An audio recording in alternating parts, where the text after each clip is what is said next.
जय श्री सीताराम, जय श्री राधे। आप सभी भक्तों का स्वागत है। आप सभी संत समाज का हृदय की गहराइयों से बहुत बहुत स्वागत एवं अभिनंदन है। भीष्म पितामह की उत्पत्ति की कथा चल रही थी। आज उसी के आगे गंगा मैया ने शांतनु से अपनी प्रतिज्ञा का सुनाई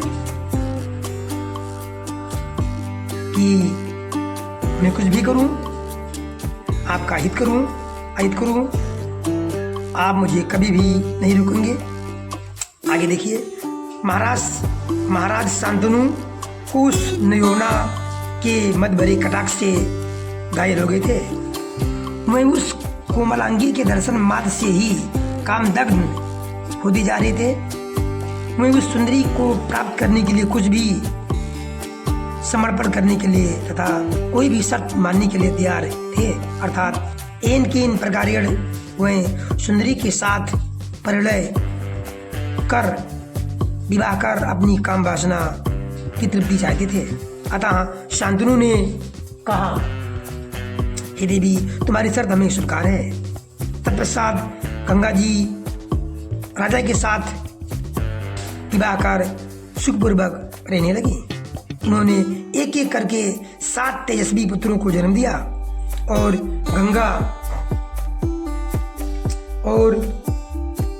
गंगा की धारा में जीवित ही बच्चों को प्रवाहित कर दिया। महाराज शांतनु ऐसा देखकर तड़प कर रह जाते थे। शर्त भंग होने पर गंगा के चले जाने के भय से कुछ नहीं पूछ पाते थे। 7 पुत्रों को जल में डुबोने के बाद गंगा ने अपने 8वें पुत्र को जन्म दिया और इससे भी पूर्व की भांति गंगा की धारा में बहाने हेतु लेकर चल दी। इस प्रकार राजा शांतनु से रहा नहीं गया। इस प्रकार राजा शांतनु से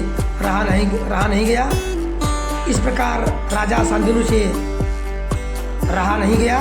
उन्होंने शर्त भंग होने पर गंगा को छोड़कर चले जाने की परवाह न कर पूछ ही डाला, हे देवी, तुम कौन हो? कहाँ से आई हो? तुम किसकी कन्या हो? तुम अपने ही पुत्रों को हत्या क्यों करती हो? तुम कृपया करके इस पुत्र को न मारो। गंगा जी ने कहा, हे राजन, आपने अपनी प्रतिज्ञा भंग कर दी है और अब मैं निश्चय ही चली जाऊंगी। आपके पास मैं अब नहीं रह सकती। मैं जाह्नवी की कन्या गंगा हूँ। मैं देवताओं की कार्यसिद्धि के लिए तथा वसुओं को शाप से मुक्ति दिलाने के लिए आपके यहाँ रही। वहीं बोली, एक बार 8 वसु अपनी पत्नियों के साथ आनंद व उल्लास पूर्ण वातावरण में घूम रहे थे। वसु पत्नियां मुनि वशिष्ठ जी के गाय व बछड़ों पर मोहित हो गईं। अतः प्रभास नामक वसु ने अपनी पत्नी के कहने में आकर मुनि के गाय व बछड़ों को चुरा लिया। इस पर कुपित होकर मुनि ने वसुओं को मनुष्य योनि में जाने के लिए शाप दिया और वसुओं से मेरी प्रतिज्ञा थी कि मैं ही उन सब की माता बनूंगी।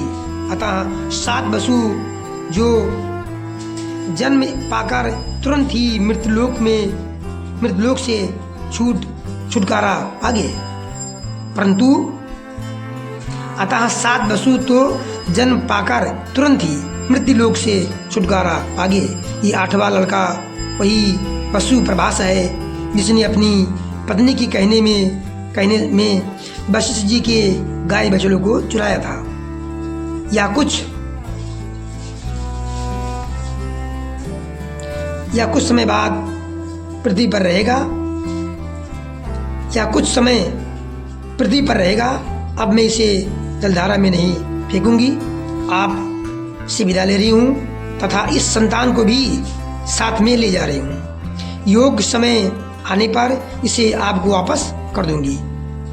राजा शांतनु की राजधानी राजा शांतनु की राजधानी हस्तिनापुर में थी। वह अपनी सत्यवादिता, दानशीलता, धर्मपरायणता तथा तब्बल के प्रभाव के कारण देवताओं के महाधिपति इंद्र के तुल्य तेजस्वी एवं यशस्वी थे। इनका राज्य अति विशाल था। इनके राज्य में प्रजा सभी प्रकार से सुखी थी।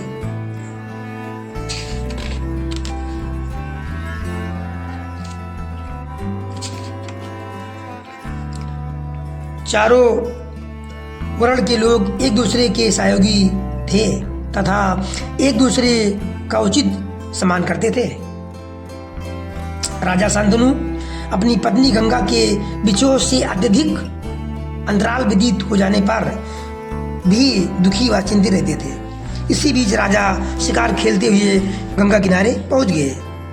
वहां से मैं देख रहे हैं कि गंगा का जल प्रवाह लगभग रुक सा गया है।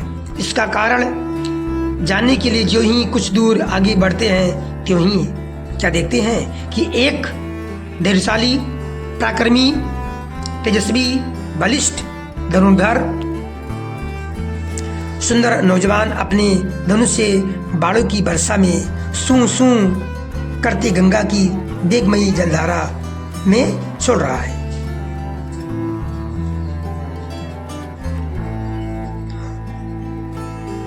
सूं सूं करते गंगा की वेगमयी जलधारा में छोड़ रहा है, जिससे जल का वेग स्तब्ध होकर निश्चल हो गया है। ऐसा देखकर राजा आश्चर्यचकित नेत्रों से उस युवक से पूछते हैं, युवक तुम्हारा परिचय क्या है? युवक कुछ बोलता नहीं है। तब तक माँ गंगा पुनः स्त्री रूप धारण कर बालक हाथ पकड़े खड़ी हो जाती हैं और बोलती हैं, हे राजन, आपने हमें पहचाना? राजा कहते हैं, हे गंगे, भला मैं तुम्हें क्यों नहीं पहचान सकता? जो मेरी प्रिय पत्नी रही हो उसे भला मैं कैसे भूल सकता हूँ? फिर गंगा ने उस नवयुवक का हाथ राजा शांतनु के हाथ में देते हुए कहा, हे मानव श्रेष्ठ, ये नवयुवक आपका 8वां पुत्र है। इसका नाम देवव्रत है। इसने वशिष्ठ जी से 6 अंगों सहित वेदों को असुर गुरु शुक्राचार्य व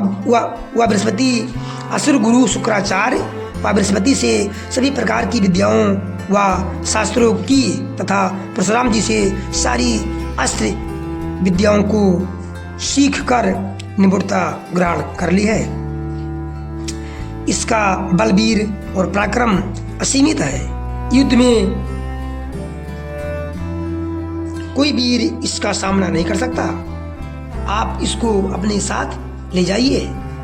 राजा शांतनु देवव्रत को साथ लेकर राजधानी वापस आ गए और सुखपूर्वक रहने लगे। ये है देवव्रत आगे चलकर भीष्म पितामह कहलाए। जय श्रीमन्नारायण, हरि ओम।